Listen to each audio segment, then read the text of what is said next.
In this video I'm gonna have a look at the ASRock Challenger B580 OC Edition. I'll be checking how does Intel's latest GPU series, called Battlemage, behave in some old games, including DirectX 9 games.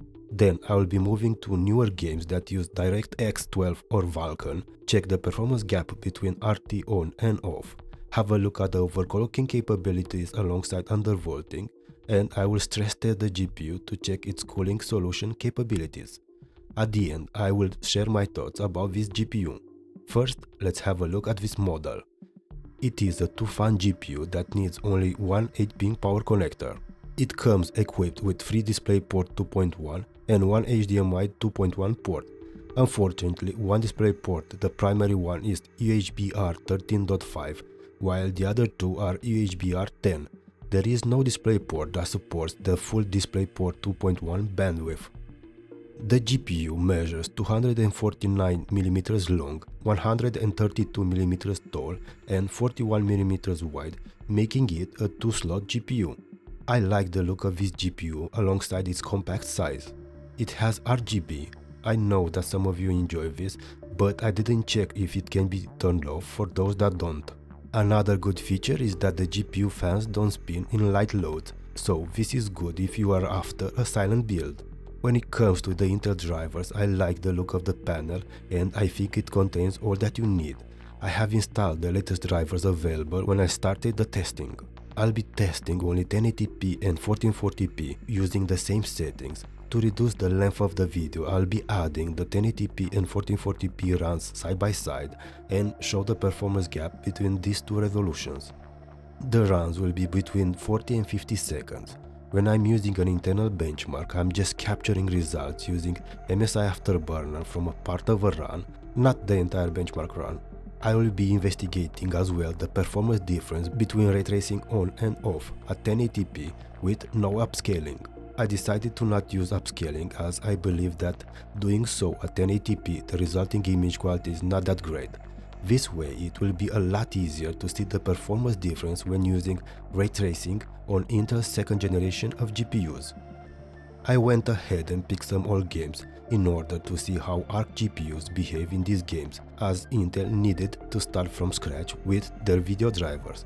The games were randomly selected. I didn't do any research prior in order to find ones that run or don't run well on this GPU. I will show only a part of the run for each game, where you will see the name of the game, the API it uses and the year of the release. Keep in mind that all benchmarks were done at 1440p and I don't have another GPU that is in the same price point from AMD or Nvidia to compare it with.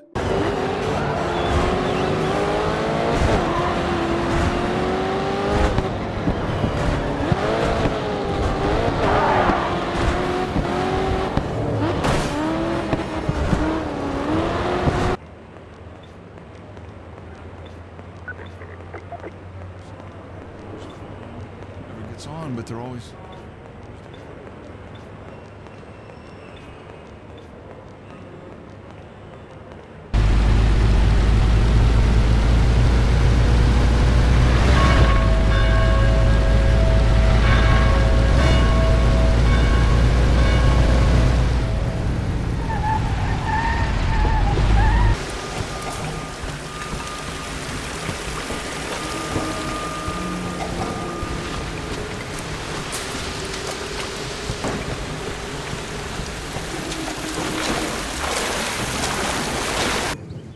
will betray Rome.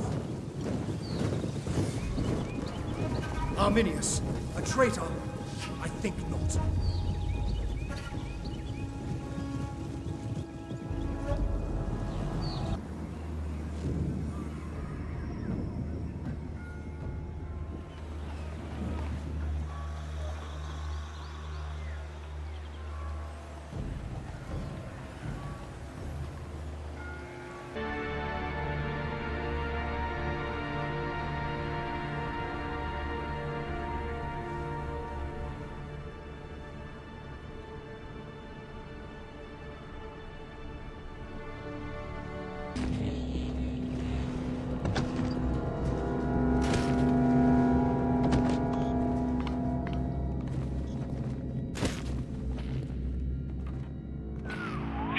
waiting for order.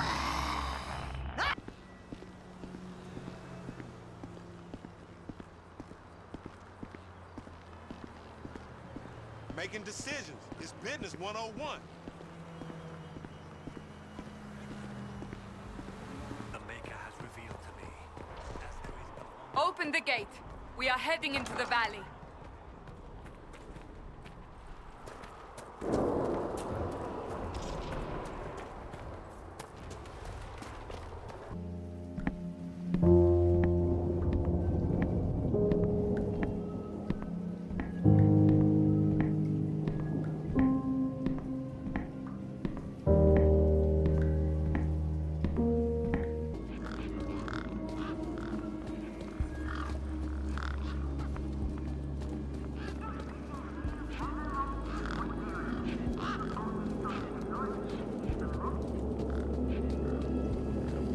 As it could be seen, I added games that use different APIs to see exactly where Intel needs to work on.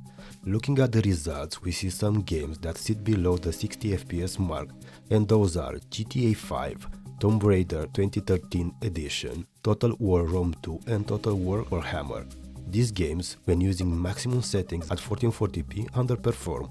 As I said previously, I have no other GPU to compare it with, so I'm not sure how Nvidia or AMD GPUs fare in these titles. To be honest, from the titles mentioned, I think a bit concerning is that GTA 5 underperforms. But then again, this is a 1080p GPU, and you could drop a bit the settings to enjoy an above 60 FPS experience. Now, let's move to some modern games that use the latest APIs and see if the Arc B580 is a capable 1440p GPU or it is best to use it for 1080p.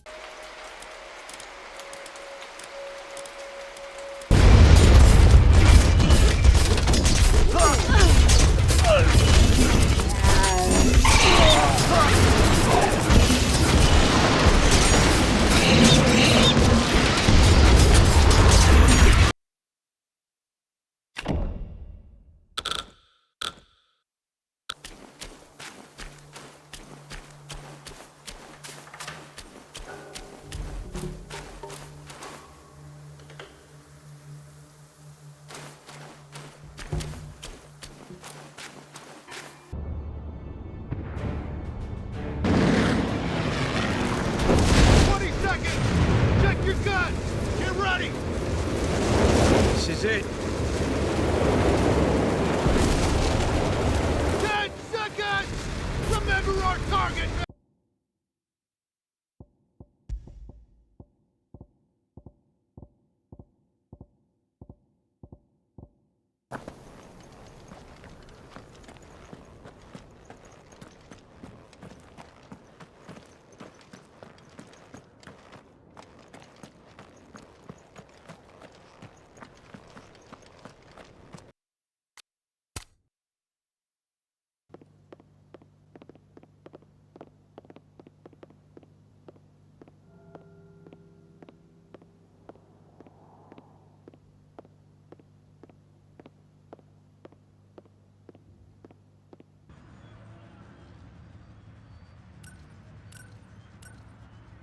Battleplex.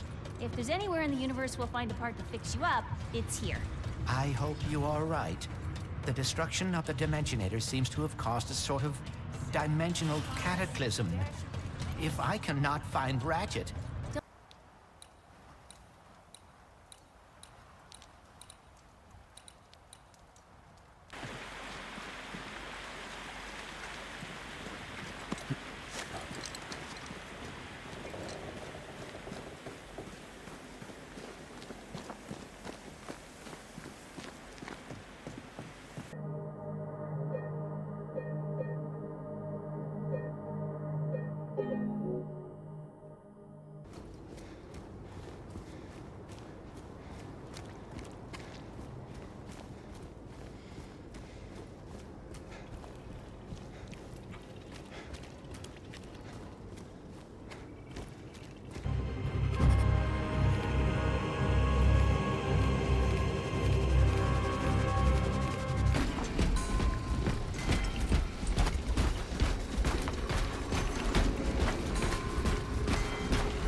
As we can see in this 1440p chart, the Arc B580 is not capable of achieving averages of above 60 frames per second in more than half of the games tested.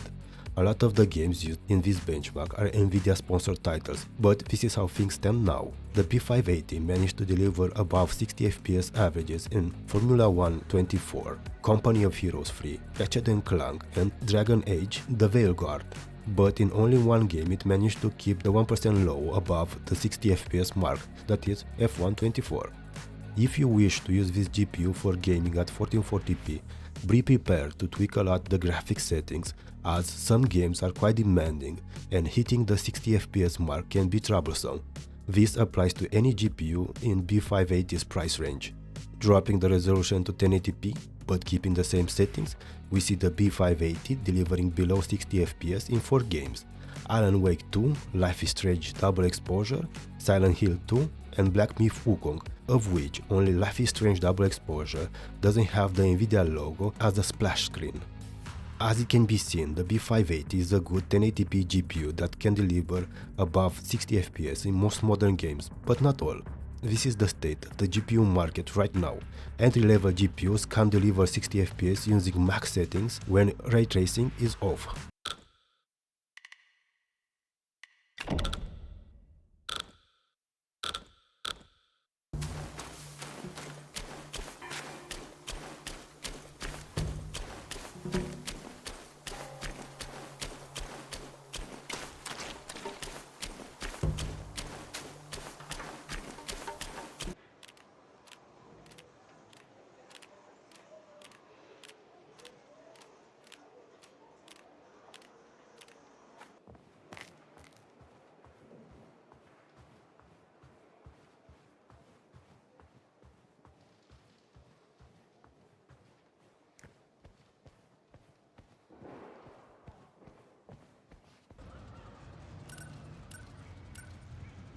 Battleplex. If there's anywhere in the universe we'll find a part to fix you up, it's here. I hope you are right. The destruction of the Dimensionator seems to have caused a sort of dimensional cataclysm. If I cannot find Ratchet,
When enabling ray tracing at 1080p, something surprised me. The best result is obtained in Indiana Jones and the Great Circle, a game that in theory uses ray tracing as it needs a ray tracing capable GPU, but it performs really well. I'm not sure if this is the case because it uses Vulcan and other games are using DirectX, but I'm surprised. At 1080p without upscaling, 3 games achieve above 60 FPS when using ray tracing: Ratchet and Clank, Indiana Jones, and Dragon Age. The 2 games that I've tested with path tracing are Alan Wake 2 and Black Myth Wukong, and those are unplayable with these settings. Star Wars Outlaws sits below 30 FPS, which I find the minimum for a game to be playable. In Silent Hill 2, the B580 delivered 45.3 frames per second in the area that I tested, but it had a lot of stutters. This is why the 1% low value sits at around 23 frames per second. Let's move now to the overclocking capabilities of this GPU. I was aiming to have an increase of at least 150 MHz to be stable and to be able to undervolt a bit the GPU. I managed to achieve a 200 MHz core clock increase, but the software is quite bad, to be honest. Whenever I try to adjust the voltage at a given frequency I hit apply, the end result is not what I'm assuming to be. This is what I managed to use and I tested on this GPU and it's working. I increased as well the GPU memory speed to 19.5. Make sure to test properly, as if not you may have crashes, like the one I had when I used a voltage of 995 mV. Let me show you some side-by-side runs with the overclocking achieved. This way you can get an idea of the performance gains.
When it comes to thermals, this ASrock Challenger model with its cooling solution is able to maintain the B580 at reasonable temperatures alongside its memory.